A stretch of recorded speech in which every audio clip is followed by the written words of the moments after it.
I'm on the phone. Oh, you there? What's up?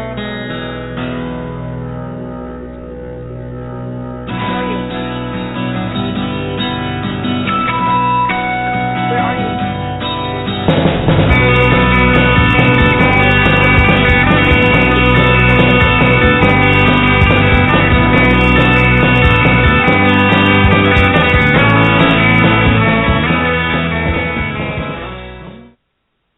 Well, good evening, everyone, and welcome to Take Two Radio. I'm Pam, your host, and joining me today, the one and only, because Sabina has fallen off the face of the earth, so my only co-host, and it's a good thing, is David. So hello, David. Hi, Pam. How are you feeling this evening? I'm living, breathing, walking, talking, so it's a step in the right direction. Yeah. That's a positive. Definitely. But I know how excited we are, and especially you are, because we have one of your big crushes on air tonight. We have multi-Emmy-winning actress, producer, and writer Martha-Byrne. Welcome, Martha. Hello. Martha. How are you? Hello. We're all good. How are you? I'm great. Thank you. Just missed me. The fire alarm just went off in my house about 5 minutes ago, so it's because I was cooking a pizza.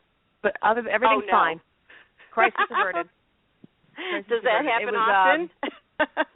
Yes, unfortunately, when I cook pizza, it happens all the time. But it's okay. Everybody's fine. Well, I'm glad to hear that. And the pizza was good? Pizza's good. Everybody's happy. Everybody's fed.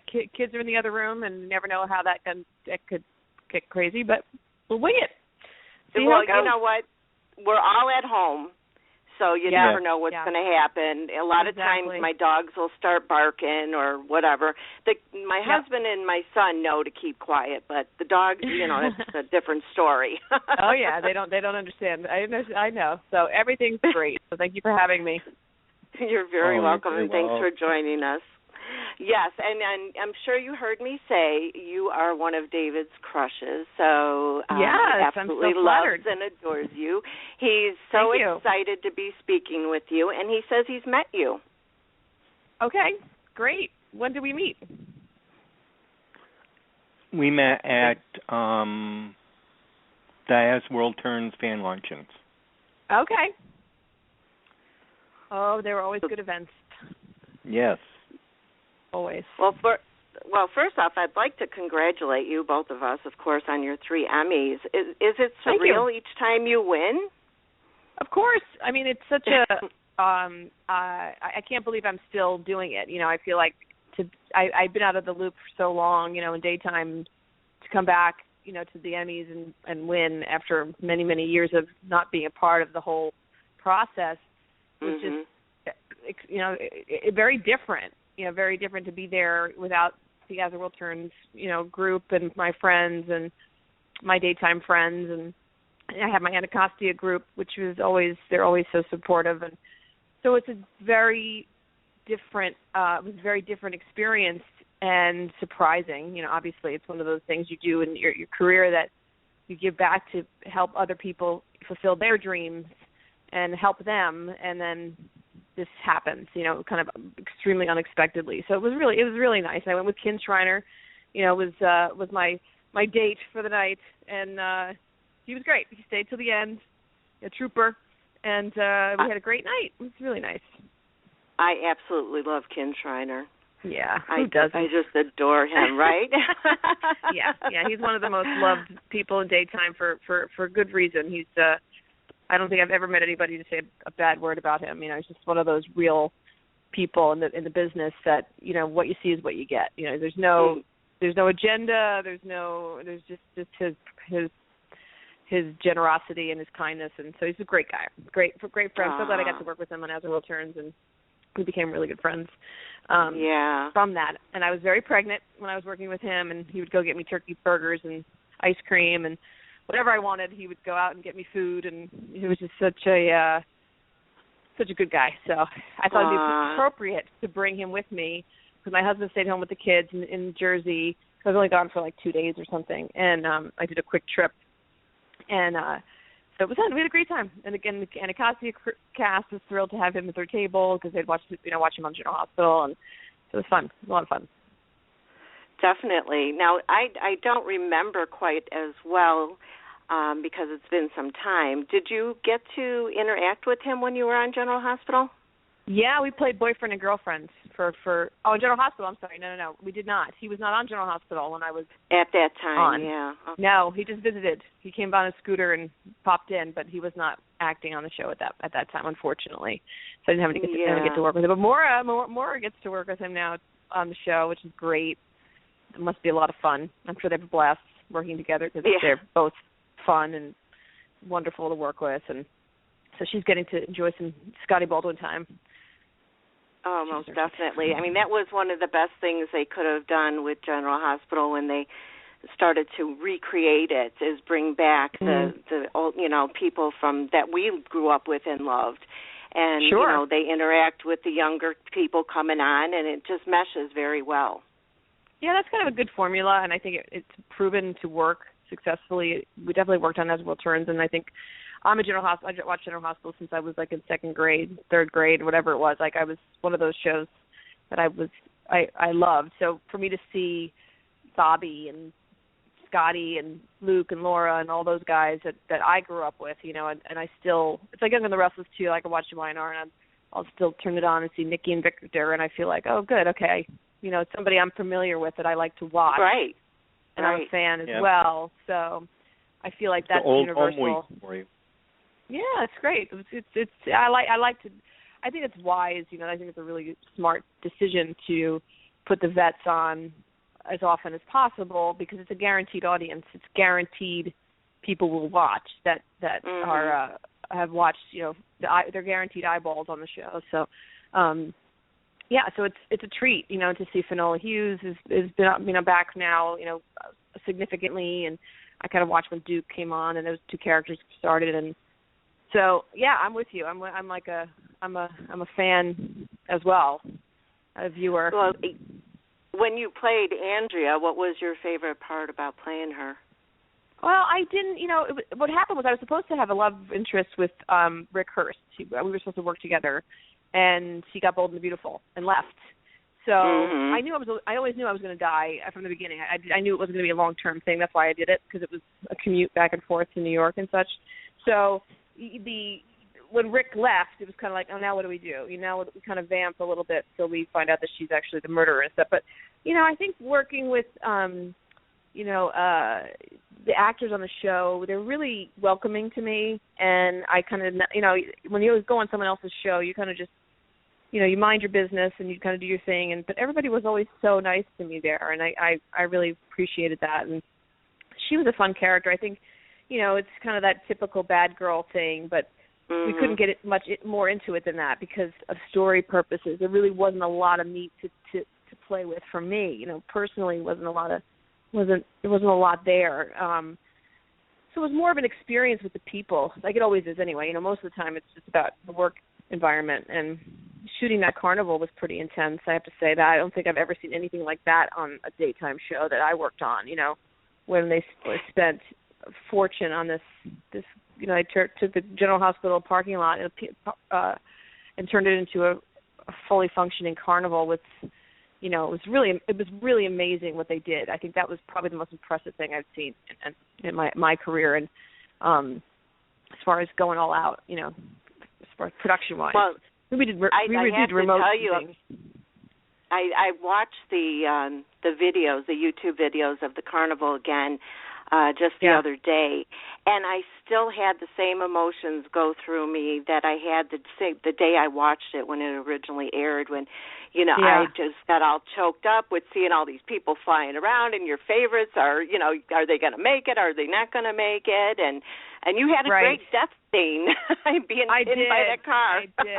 I did, and someone said one of the directors goes, I cannot believe that they killed you like that, like they wouldn't do that to Susan Lucci, and I laughed. I was like, I'm like, no, but one of those parts that you knew was going to be a quick in and out. I knew what it was. I knew what it was about. So and I'm glad I did it. And by the time the fourth or fifth time that you're flying back to Los Angeles for like a couple of scenes, you think, oh, I don't know if this is really worth it anymore. It's like it's really a lot on your family, and it's not very realistic to do that. I know some people do it like regularly, but it's really hard. It's really hard if you don't have a big story and you're kind of just flying back and forth. It's hard. It's a hard thing to juggle. But I'm glad I did it, and I worked with some really great people and met some really wonderful people there, and I knew Laura right before that. I've known her forever, so we didn't work together at all, but we knew each other, so that was nice to have some familiar faces there. And Leslie Charleston, I've been a fan of hers, and so I got to spend time with her, and so just to be in a whole different environment is always exciting as an actor, just to be around other people and the show functions completely differently than As the World Turns as far as how they shot it. So really? For me, yeah. So you're very actors come in and you do your stuff and you're gone. You really don't see the whole cast. You're not really. It's kind of a rotating process. I don't know if they still do it that way anymore, but so you really are only with your people that you work with. You don't really interact too much with others. You see them in the dressing room. I mean, you see them in the makeup room and such, but you don't spend a lot of, like at As the World Turns, we were always in Brooklyn together. We're kind of in this bubble out there where nobody, we were together so much more. And then the way the General Hospital worked, it seemed like it was much more of a, people came in for General Hospital, did their thing, and kind of went home. And it's just different. It's just a whole different vibe. It's kind of funny to hear that because when you think of, soap operas, you think they all do things the same way, but obviously not. No, they don't. No. And it's always, that's why it's it's I think it's good for us to go and do other, see how other shows work, and we have to adapt to their way of doing things, and that's what your job is as an actor anyway. Kind of adapt to your environment. Right. Adapt to the environment. Mm-hmm. Yeah. Now, you also got to work scenes with John Ingle, who I love and adore, and I miss to this day. Can you share any special memory of him with us? Oh, he was wonderful. He really, because I had come from, As the World Turns, and I had come from, like, a lot of this, when I say they do things differently, meaning like I would come in and I would have my lines down. He loved that. He loved the fact that I would come in knowing my lines already. Like that it wasn't like on the fly kind of thing. And only because it wasn't my show. If it was As the World Turns, I would I could do it much quicker. But he really loved actors, and he's also an acting teacher, which I didn't know. He had taught acting, and we had a lot of chats about that. And he just respected me, which I valued, and it made me feel good. He really made me feel valued, and even though I had very little to do, we had lovely talks about acting, and I have a special place in my heart for anybody that's been in this business and that has worked as hard as someone like John and kind of sustained their career and always worked and really got it. They really knew the value of the work. I have a special place in my heart for those kind of actors. And they're old school, and he was that way and had a very deep respect for the work. It wasn't just an afterthought with him. It was really about making it work and making it interesting. And so he was just such a wonderful, Jason Thompson, who's also a really sweet guy, and Kimberly, I've known McCullough for, again, forever. So, John he's just class act. I've been fortunate to work with actors like John, the Elizabeth Hubbards, the Kathleen Widows, those actors that really are number one, top notch, cream of the crop types that I don't think that it always upsets me when if young actors don't know who they are or don't understand where their background, because they're missing out the value of they'll help you, they'll talk to you, they want to share, they want to help, they have incredible knowledge, and you can learn from them if you really want to learn about what we do for a living. Those are the people you talk to. So I have a warm place in my heart for him. He's a sweet man. He was a sweet man. I cried so hard the last day of his scenes on GH because I knew that was really, really the last scene, you know. Knowing that he had passed away, it really hit you hard. So God bless him. May he rest in peace. Yep. Well, a lot of joy to a lot of people. Mhm. Now, with you playing Lily Walsh Snyder for 20 years on As the World Turns, did you ever think that you would be on there for that long? No, I almost got fired when I was first there for, so I didn't think I didn't think I'd be there that long. No one ever, not in this business. This business is so fickle. And I survived. Doug Marlin gave me a shot and let me stay, and kind of. We had this. There was a moment where a decision was made to keep me, and I'm glad they did. And I made it. I survived a lot of executive producers and writers that probably really wanted to get rid of me, but couldn't because of my place on the show, meaning the character-wise. Mm-hmm. Yeah, you were. Yeah. Up there. I'm sure those conversations happened because you're not everybody's cup of tea, and producers or whoever like to come in and fire people and change it up and bring their own people in from other shows, things like that. But I managed to survive, I think just because it was familiar. And I think at the time the network would put their foot down, or somebody would put their foot down and say, this is our core group, this is what we need to keep around. I remember one time they were talking about burning down the Snyder Farm at one point. And I know that did not fly. Yeah, that was going to happen. It was very close to going away, and somebody stopped that. So sometimes they would intervene, But no, who would ever think you'd be anywhere for 20 years? Like, I think it's especially in this industry, which is 99.9% of it is. I have no idea where my next job is coming from. So right. I'm very lucky, very fortunate to be there as long as I was. And that was the first soap you were ever on, correct? No, I had one line on The Doctors. Oh. When I was 10. I was 11, I think. And I had one line. I had two lines. And Kim Zimmer was in my episode, Alec Baldwin. I didn't have scenes with them. And it was with the doctor, and that was it. So that was my big TV debut. And I remember really enjoying it. I remember this is really cool to be on the set and hanging out, because I was an Annie at the time on Broadway, and so it was my first actual on TV job. Was on The Doctors. Wow, that's amazing. I still have the script. Signed by Alec Baldwin. You do? You still have the script for that? I do. Alec Baldwin signed it and said, "Good luck with your career," and Kim Zimmer signed it. And I still have it. I saved everything. What a great memento for you. It is. It is. Great. It's pretty awesome. Well, what thoughts went through your head once you got the As the World Turned role, when you seen all those pages that you had to learn every single day? Oh, I was fear. Good? A fear? No. I was a good actress for hire, meaning I worked a lot. I was professional. I knew my lines. I could get the job done, but I was not really an actor. I really just did my thing, And then when I worked on As the World Turns, I was very stiff, and I was, when you come from a film, I was doing a lot of film and prime time, so you'd have 4 pages a day to go to 50 or whatever it ended up being, I think my first day I had a monologue yelling at Dusty, and I was petrified.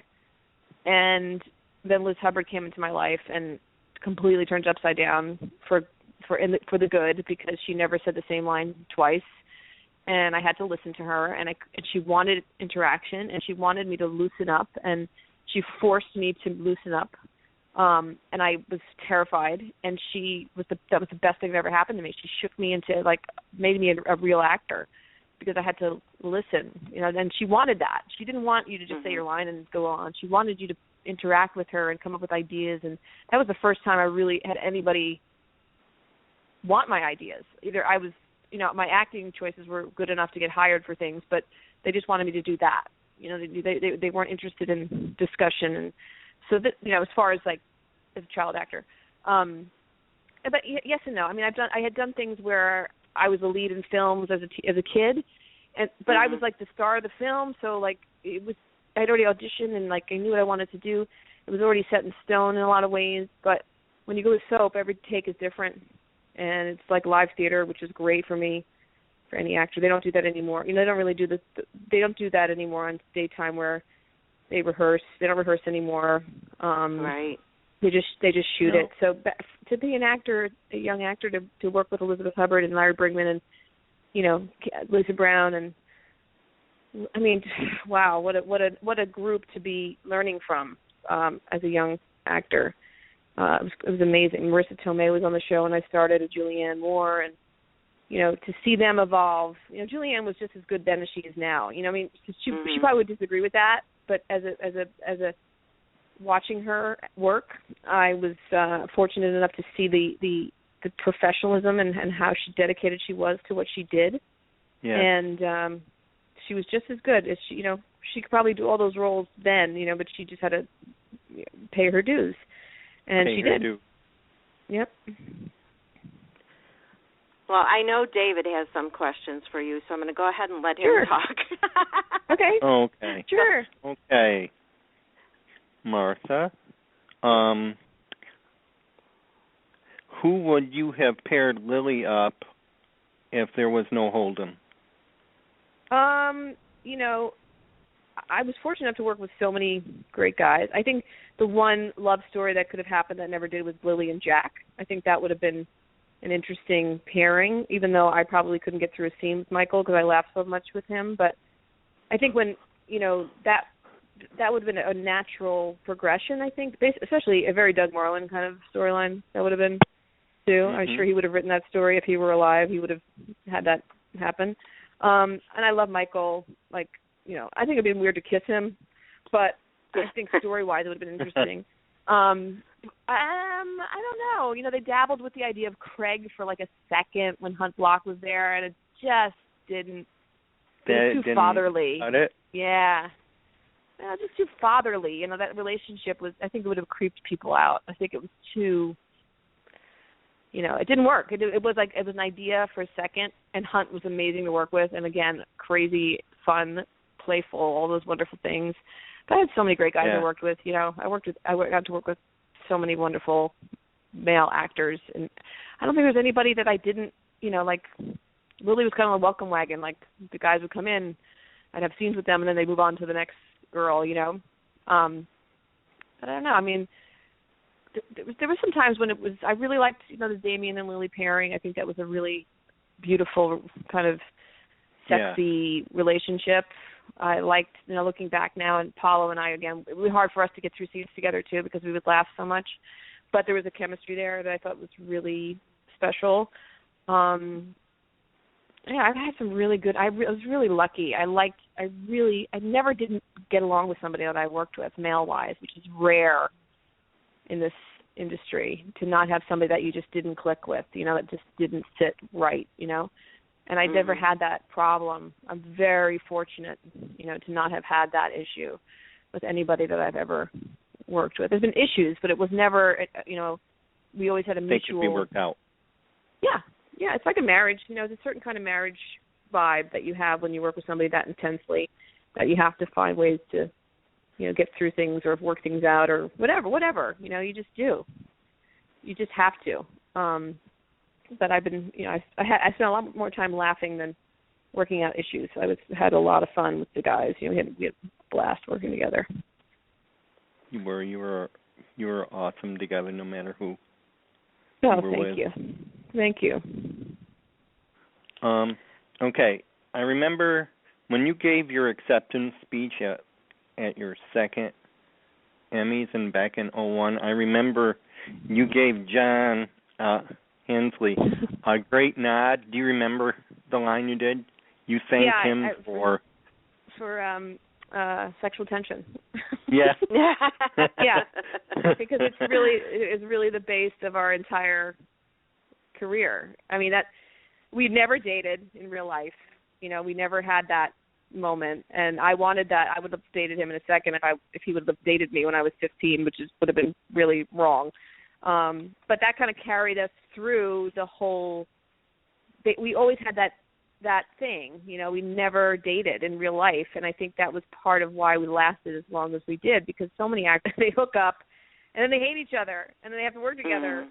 You know, and we just never, first of all, we were either good with other people, but it just became a friendship. You know, as we matured, my crush ended and we still cared about each other very much, but the chemistry was there, you know, and I think we'll always be there for the rest of our lives if we ever work together again, because there's just something there. So I had to thank him for the sexual tension, because I think that sustained my existence there, and both of us. I think he would agree with me in that we always, even though we wanted to work with other people, because, you know, just because, why not? You know, we both were like, oh God, do we have to put this back together again? Like, you know, we wanted to just change things up a little bit for both of us.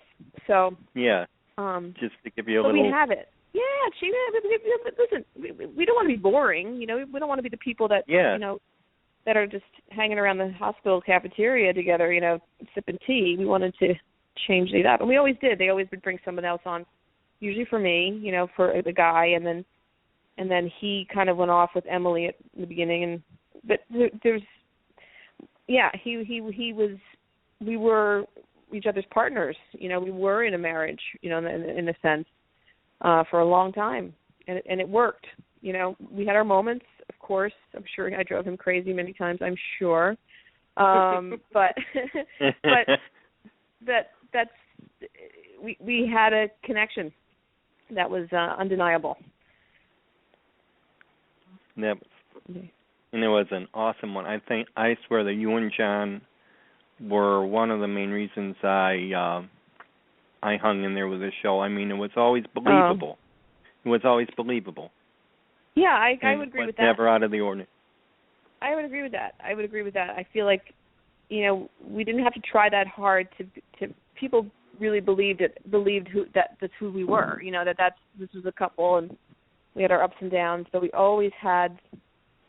found our way together again, or, you know, there was always that thing that I feel like, you know, on Daytime, there's very few couples in the history of Daytime that you could say that about. You know, there's a very short list.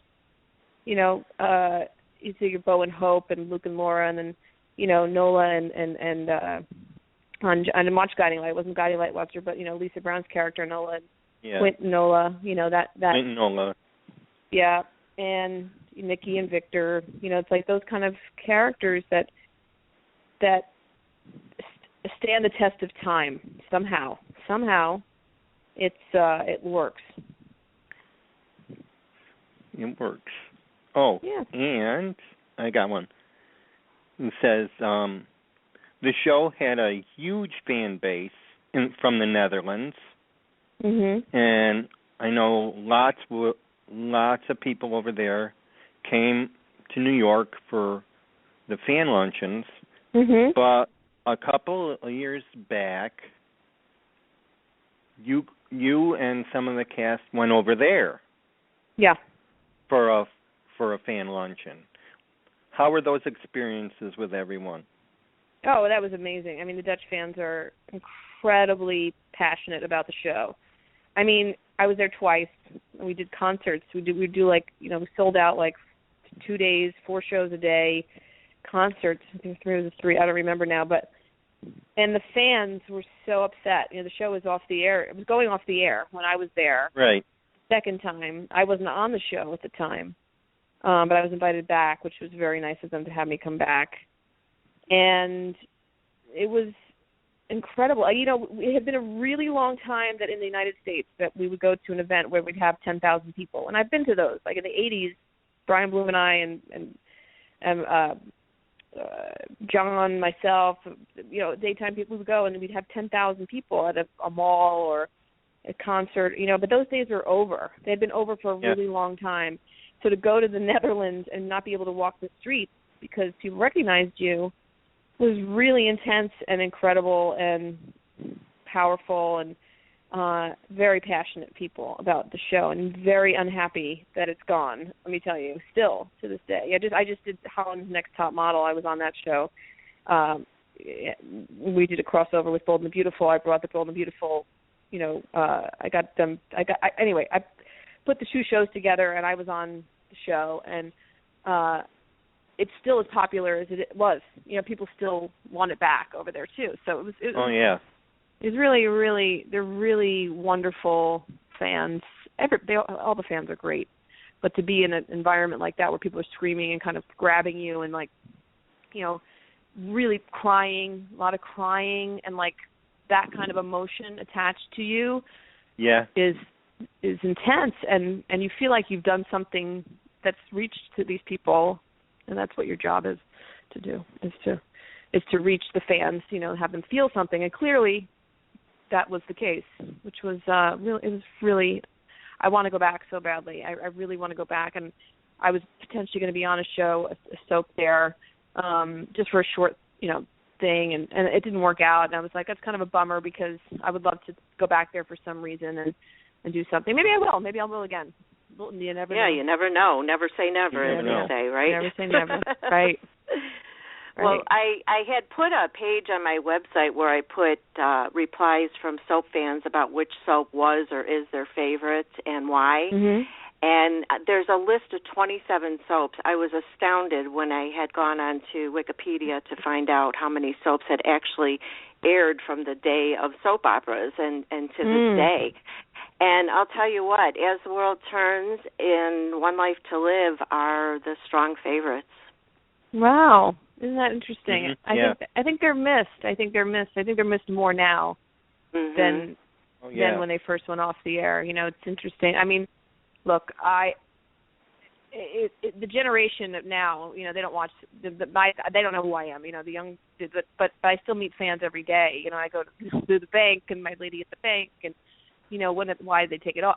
Always people say, why did they take it off the air? Right. This and that. I think there's a certain mourning that people have for these shows, as do I when I watch certain shows that are gone now that I loved. But for that long, it's a different kind of being in someone's living room every day for 20-something years or growing up. It's a multi-generational genre. Exactly. Exactly. I know I started watching because my mom was watching and my grandma was watching and my aunt was watching, So they may not have all watched the same soap, but, that's how I got into it. So, it's definitely multi-generational, and that's what becomes part of your family as well. And it's not only that you get family time together with each other, but you also get to spend it with the families that you watch on the shows. Sure. Yeah. Sure. So, it breaks my heart that there's only 4 left, and God, please keep them. That's all I can say is we just need to keep them. But, going from there, now, big thing these days is the web series, which you've been involved in, and you have your brand new one called Wait, and I would love for you to share with our listeners what it's about and who's in it and all the good stuff. Okay, the show's called Wait. We actually did a pilot, and it's about my character, Claire, who loses 100 pounds on a reality show, like a Biggest Loser show.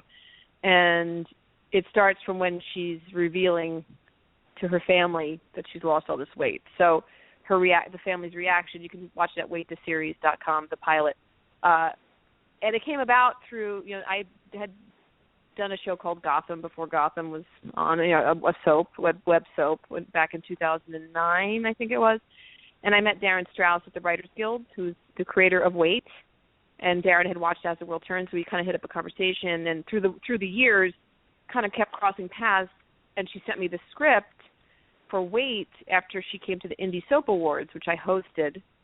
And Roger Newcomb, who put that together to kind of celebrate the indie web series community, and I did an opening monologue that was comedy. It was all comedy, and Darren said, "Oh my gosh, you have to play Claire." So I get the script, I fall in love with it. It's amazing. It's so funny. And then again, I put it on the shelf. Things were happening with Gotham. It looked like we were going to be shooting that show. That didn't happen. And then time goes on, and I did a show called Crisis on NBC, and the director, Fred Keller, directed the first film I ever did when I was 11. So going back a while. And Crisis was an amazing experience, and to work with Fred again after 35 years of not working with him, still being friends, and still, again, I said, can you read some scripts that are in my inbox? I've been sent a few opportunities to work, and I want to see what you think. And he loved Wait, and he said, I'll do it for free. I'll direct it for free. And wow. Yeah. I mean, he was a producer and director on Blue Bloods and 24 and The Pretender, and you name. I mean, he's got 200 hours of primetime television under his belt. And so Darren and I did a fundraiser with the fans, and we shot the pilot. So we shot the pilot, got a development deal kind of very quickly. That didn't work out. We looked like it wasn't going to. Darren is very, wants the show to be the show the way it is, and a lot of times in these big deals you tend to get pushed aside. So we passed on that, and we released the pilot, and it did really well. We got a Vimeo staff pick and reached over 50,000 hits quickly, and the word got great reviews from Variety. And so now we're working with someone else that I feel is more appropriate for the future of the show. Hopefully it'll be able to talk about it soon and where we're going with it and what we're doing. We've been in discussions for a couple of months now for developing the show, and I'm really excited about where it's headed, and watch the pilot and check it out, and you'll laugh. I mean, we got to do a screening for 100 people, and everybody laughed, and that's like music to your ears when you're doing comedy. Right. It's very hard. Comedy's hard. I can't even tell you how many times I laughed out loud. I mean, the pilot, it gets you from just the very first minute it starts all the way to the end. You're just laughing and laughing. Oh, thank you. That was good. It's hysterical. Thank you for saying that. It is. Well, Darren's a great writer. Darren's a really great writer, and the comedy, she's like, you found things in this character that I didn't know were even there. But at the same time, I say to her, if it's in the writing, if the writing is really good, I can do my job. Meaning, I don't have to worry about the dialogue because it's on point. I'm not like stressing about, anything other than doing my job, which it's such a gift for an actor to be able to take something from the page and just do it and play. Yeah. And and Trent was in it, and Trent Dawson's in it. Who's on As the World Turns. He's amazing. I mean, everybody's just great. So I'm excited for the future of the show. I mean, we couldn't have done it without the fans, and I feel like this is going to be such a huge story, for a success story for how the audience. We don't have anything without the audience. None of us have jobs, careers, lives as far as what we want to do for our passion and what we love to do without the fans.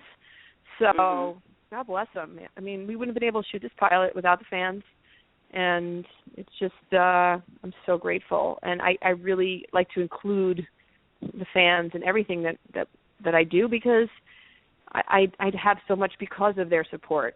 I have so many blessings because of their support. So it's just exciting. It's an exciting time.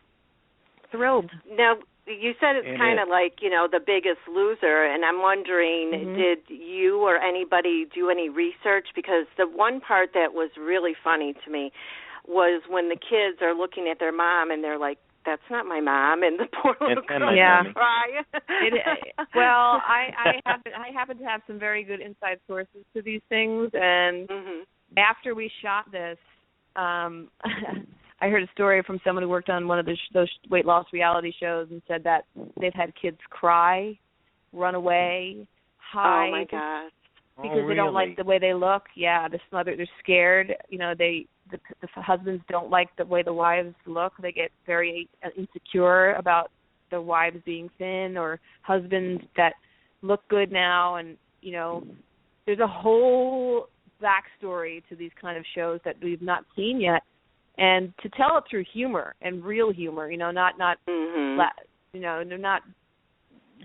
This is like the real stuff. Life is funny. I mean, weird stuff is funny to me, and how people behave and what they do is funny to me. So to show it from that perspective, and how ridiculous it is that someone could be locked away for 3 months, and it does things to your brain. It does things to your brain. You have to lose. You got to lose 5 pounds. I'm like, if I got to lose some weight, I'm like, I'm going to be mean to people for the next 3 weeks, but it's got to happen. So I know it's not much of a stretch for me to understand what this poor woman has gone through, and the expectations are so high for her to make people happy. And then, like, what is happiness? Is it losing the weight? What makes you what's real happiness? I think that's the question that this character really will examine as she moves forward, of like, wait a minute, I've lost this weight. But the characters that you're going to see as the show goes on are her parents and her friends and the people at school and the behind the scenes of this TV show, and like what they have to deal with that, and the trainers. Oh God, I could write a whole book on the trainers. What that's about and what goes through, what happens there. So I feel like it's pulling back the curtain with a humorous tone, but it's all based in reality. That's what makes it real, and makes it fun for people to watch, because they feel, like you said, it's like watching a soap. You feel like these people. You want to be able to relate to this character, or else the show will bomb. It's like you don't relate to Claire, and you don't relate to her struggle, and you don't care about her, and you don't feel for her. Then who's going to watch the show? You have to be able to jump on her. And everybody in this world has issues with weight. I'm sorry, whether it's good, bad, ugly, whatever. Everybody can identify with weight, and I think that's Darren loves those kind of subject matter. She's like, people obsessed with certain things, money, weight loss. It's a hot topic. Most definitely. And the other thing that was funny too was when your husband and you were going to start getting romantic, and he's going to touch your boob. He said it's an A cup now. I think those are the things that get to the husbands. And I loved that. Was one of the scenes when I read the pilot, the half-hour pilot, that I laughed out loud. So because listen, I've had 3 kids. It's the same thing. It's like you things are not what they used to be, and those are the realities of the human body. And I think it's funny how couples deal with that, or like don't deal with it, or whatever, or say something wrong, and then the sensitive wife will be pissed off because it was insensitive, or it's such a hot button topic. And listen, it's a whole lot going on under there. I don't know what you could do a whole episode about what's going on with the body. As they say, how she feels about her body and how weird it is, and it's not really her body. It's not what she's used to. Not what he's used to. And doesn't necessarily like it necessarily. So it's just, it just made me laugh so hard. And I said to Darren, I'm like, when we were going to do a short pilot, I said, we got to put that scene in, because that, to me, that was the one that really made me laugh. The trainer stuff is hysterical and everything, but that, to me, because I could relate to that. I could relate to the body stuff and, body change and all of those things that women and men go through to about their own bodies and their own issues. This is true. Yeah. I mean, you see it even on TV shows or movies or something where a woman has a smaller chest and she gets pregnant, and the guy's all, ape crazy, oh my gosh, do you really have to get rid of those? Like she has a choice. Can I keep those? And listen, and they're not all they're cracked up to be, believe me. Yeah. It's all too much. It's too much. And it's just changes, and everything is just different. But that's life. That's life. And we all have to just adjust to whatever the plan is that we have no control over. We try to control it. There's ways to control it, but it's an endless amount of material. That's all I can say. Definitely. Now, what did you learn over the years personally on how to keep in shape and, just eating healthy, no fad diets, or did you ever do fad diets? Oh, yeah, I've done everything. And, when I was working on the soap, if one person went on a special diet, everybody went on it. Everybody did it. There was one point that people were on a goat's milk diet. Now, it's as disgusting as that sounds, it is even more disgusting than you think. Everybody drinking goat's milk. I didn't do that. They get rid of the Emmys. No, I couldn't even bear it. No. But I was never insecure about my body. So I never. I had the wardrobe issue was always they try to kind of make you feel, I think, uncomfortable sometimes, or I don't know. I was so secure in my own job and my own life that it didn't bother me, or it really wasn't an issue. I went up and down the scale many times, very, very big when I was pregnant, and I ate food, which is what you need to do when you're pregnant. But now, see, I go to Jenny Craig. If I go off the wagon and I'm 5, 6, 7 pounds, I'm like, whoop, I got to go back to Jenny Craig. I get back on my program. I work out I work out a lot. So, but I've done the cleanses. Like when I did weight, I did a cleanse, one of those crazy cleanses. Oh my gosh, it was horrible. It was horrible. But I really wanted, not just for the character, but for my own. I really wanted to go through that. I wanted to understand a little bit more about what the character would go through without eating food, solid food. It's horrible. No one should ever live like that. But I've contemplated doing those, so I'm glad you said otherwise. Oh, it comes right back. It's a really good thing for a quick. If you want to lose a quick 5 pounds for an event, it's fine. But it comes right back as soon as you eat a piece of toast. It's you're. Oh gosh. It's back. Yeah. So you have to really be smart. I like Jenny Craig. I'm a lifetime member. It's when I need my issue. If I go off the wagon, which I do, I go right back there. And you know what? I'll tell you, the one thing about that plan is that I eat a lot more vegetables and salads when I'm on it, because that's required. That's part of your plan. You have to have salads, and you have to have fruit, and you have to have greens, which makes you, because in real life we don't eat enough of that. So it makes me eat better in general. So I go on it for 2 or 3 weeks, and then I'm back on track, and I'm like, okay, I'm good. But it's in this business, I don't work that much, so I'm not constantly on camera. So I'm not thinking. I mean, I think about it, but I don't. It's just I'm in a different frame of mind than, when I went out to LA and shot at Bold and the Beautiful, and I was shooting Holland's Next Top Model. Of course, I got myself in tip-top shape, and I, and did all that. And I was like, if I was on soap today, I'd probably, I don't know. Maybe I would handle my weight differently than I did, 10 years ago. It's just a different time now than it was when I was doing it. It's just there's much more pressure than there ever was in this industry to be thin. It's just different. I don't know. I've had so many conversations with friends of mine who are in the business that the craziness of it all is almost too much for women over 40. It's a whole thing. Right. But I don't. Like I said, most of my life is really being a mom and dealing with those issues as far as taking care of my family, and cleaning the house, and doing the laundry, and I work a little bit. And so when I have to work, I get myself together. I know what I got to do, and I'm ready.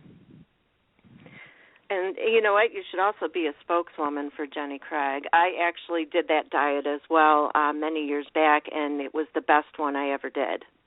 Yeah, no, it works. I mean, I'm right here to tell you, I don't want to do Weight Watchers because Weight Watchers works for some people. My sisters do it, and they do really well on it. But I need you give me the food, tell me what to eat, because I will eat 17 pieces of turkey if I'm on Weight Watchers and go. But I'm eating turkey. That's just the way I'm like, oh, I'll be all right. I'll make it up tomorrow. I just need. The program's good, the food's good, it works. It works, and you're cutting calories and you're eating greens and doing all those. And I've not been shy about that. It's worked for me. And look, I feel like people need to be happy with their bodies. I'm all about being happy with what you have. If you are happy with who you are and how you feel and you're healthy, well, more power to you. If you're comfortable like that and that's who you are, I'm all about it. But it's like people always like, well, why do you just want to embrace? I'm like, listen, I know how when I feel good. It's not about what anybody else thinks of me. It's like when I feel healthy and when I feel like I'm at my best. That's my goal, And exactly. It has nothing to do with anybody else other than my own how I feel. And like how I feel. If I'm lethargic, if I'm not eating right, I'm not getting enough sleep. It's important to me. So listen, everybody's different.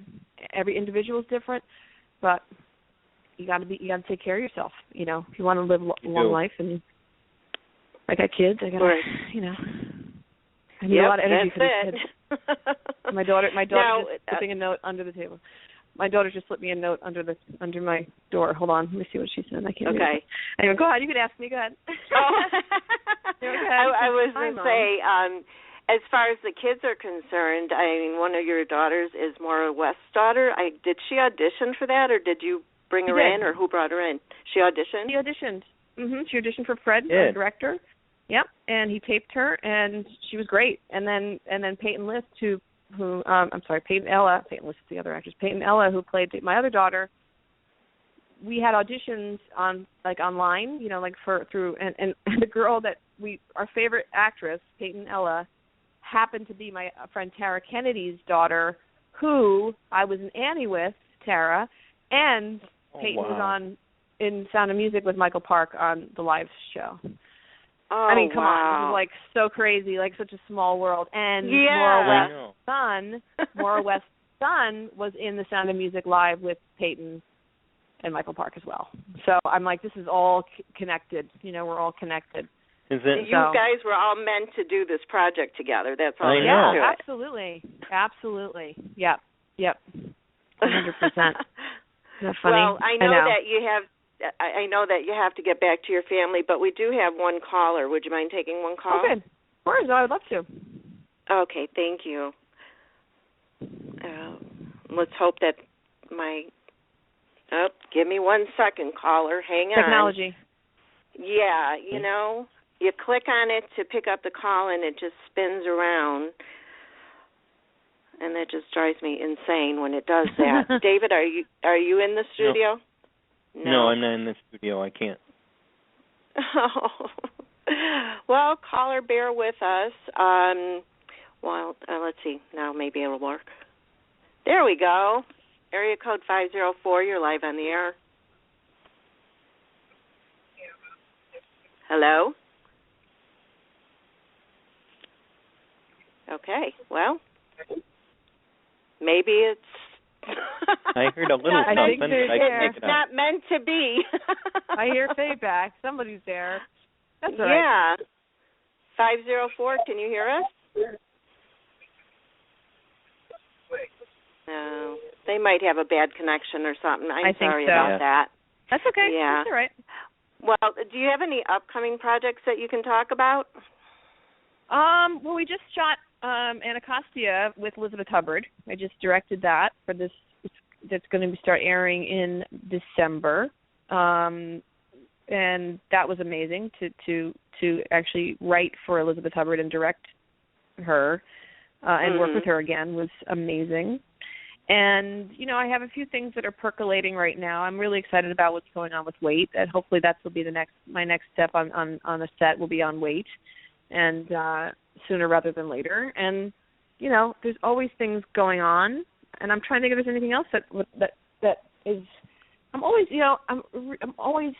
things are always happening. There's always something down the road. It comes around the corner, but I think I'm really looking forward to the future of weight. I think that it's different, and I feel like it's and I'm also excited about people seeing Elizabeth again, Hubbard, in Anacostia. I'm glad that worked out. That was not an easy thing to organize, to get everybody coordinated, and we filmed at Liz's house and in Connecticut, and wow. It was a big undertaking to make it happen, but I'm glad that we did. And look, we shot so much material over 2 days, and one day, I can't even remember. See, this is what happened.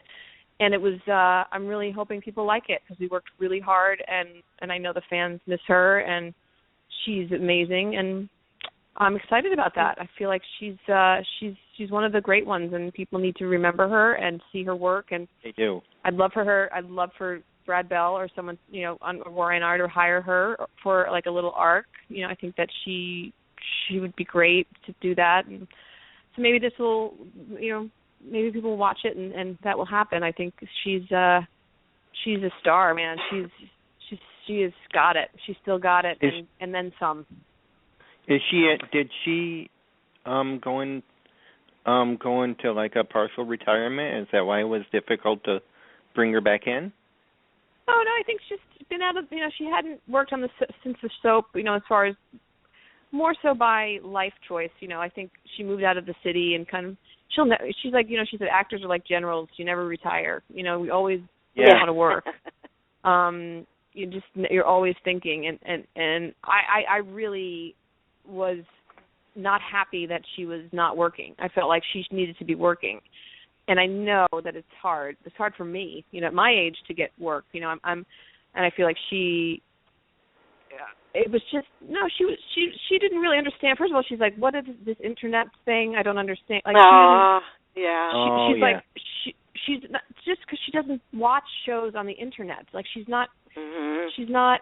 Like, she said, you won an Emmy. She goes, they give Emmys for the internet. I said, yes, I got one of them. She's like, is it like House of Cards? I said, well, not really, but so it was an unknown world to her, and she got to see how much freedom she would have on the internet, which was great for her because she was constantly being told no on the soap because she would push the envelope all the time and they would cut, and she'd have to curb it, bring it in. And on the internet, she doesn't have to do that. She can say anything she wants and do anything she wants, and she loved that. She loved the freedom of that. So I'm glad. We had a great time. And I'm so glad. She's ready to work, and she looks amazing, and she's got more energy than I do. And so, yeah, it was hard just to coordinate everybody because Anthony Anderson's from Washington, D.C., so, Maryland, so we had to, the shows, he had to bring his people up from there, and she lives in the boonies. I mean, she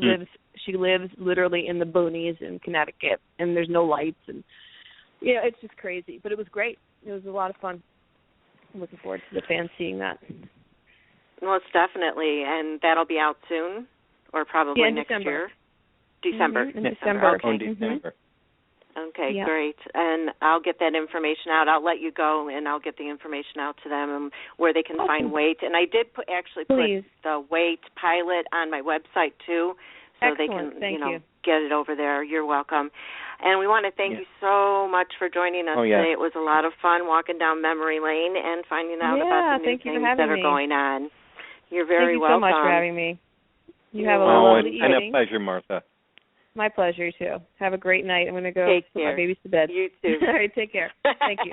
Bye-bye. Bye-bye. Good night. Oh, my gosh. She goes a mile a minute. I mean, she's always busy doing something, and she even talks fast. I think she just has so much good things to say that it's just jumping out of her, and she needs to get it out, which is good for us. Because then we find out everything that's going on. Yeah, she has a lot to say. She had some good opinions about the soaps in general, and I remember, I'm not sure where I saw it, but I think she was interviewed and about the cancellation of As the World Turns. And why soaps were getting so costly at that time, and she had good idea about it. That I think that's what I read, is that things should have started to take care of themselves right around 2000 to 2002. They should have started taking care of it instead of waiting until 5-7 years later. Yeah, well, there's always something in your life you think back to, I should have did this and I should have did that, but, unfortunately that doesn't always happen. You learn later in life, that's what you could have done, but that might not necessarily have worked at that time either. So, you just have to go on and move on to different things and learn from what you've, went through. So, and that's hopefully what these 4 soaps, which it seems like, have learned, on what to do and to keep the fans involved. And social media has made a huge impact on that. And, of course, we're no longer with, the old-time VCR things. Now you have it on demand, and you have it shows on Netflix that you can watch that are actually still on TV, on networks, or on cable. And there's so many different ways to watch it now. So, I believe that they have learned from, past soaps being let go, and we'll have these for a very, very long time. And I, for one, would love for that to happen, as well as many, many fans out there. No matter if you watch one or all four like I do, you've got your favorites, and you want to see them last for a very long time. It's just, even just regular shows, a comedy or drama or something that you watch for many years, it breaks your heart when they go away. So let's just keep it going. But for our listeners, be sure to check out Wait, the comedy. I'm telling you, honest to God, I would not lie to you, but from the moment you press that button to start watching it, you will laugh until the very end. You were laughing your eyes out. Tell you. Yeah. You have to watch it. And I have to say, that very end with Claire in the pool. Mm-hmm. Did you see? You saw that part, right? Of with course, a cupcake. Yeah. I think that is very. I think that reminds me so much of me. I think. Alrighty. Yeah. So you hear that? You learned something new about David. Yeah. I was like that. Well, you can watch Wait, a comedy on either take2radio.com, that's with the number 2, but go to waittheseries.com, and you can watch it there and also find out about it, the cast and the crew. They have press, they have blogs, they have contact, they have special things. There's a lot of different things, how to contribute to it, and it's WEIGHT. So just so you know, we've been talking about it, so I'm sure you figured out it's that kind of weight and not the other kind of weight. But go to Wait the Series. They're also on Facebook and on Twitter. And be sure to also check out Anacostia. If you haven't watched it from the beginning, go back and watch it. It's on YouTube, and it's spelled Anacostia. And check that out because new episodes are coming up in December. And follow Martha on Twitter at martha-byrne with the number 10 after it. She also has a Facebook page. If you put in Martha-Byrne, you'll find it. And I was trying to see if she had a website, and I don't see one. She did. She did? Yeah, I don't see one on here. So it's not anymore. She did have a web. Oh, okay. Okay. All right. Well, you'll be able to find her that way, and be sure to tell her how much you love her and her work. And, after you watch Wait, give her a shout and let her know what you thought about it. I'm sure she'll be happy to hear from you.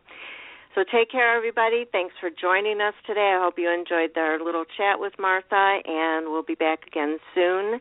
Anytime you want to find out who our upcoming guests or upcoming shows are, you can go to take2radio.com under upcoming guests or shows and find out that way. We do have other shows that we air on this network, so be sure to check all those out too. David, thanks for joining me today again. It was fun, and have a good night.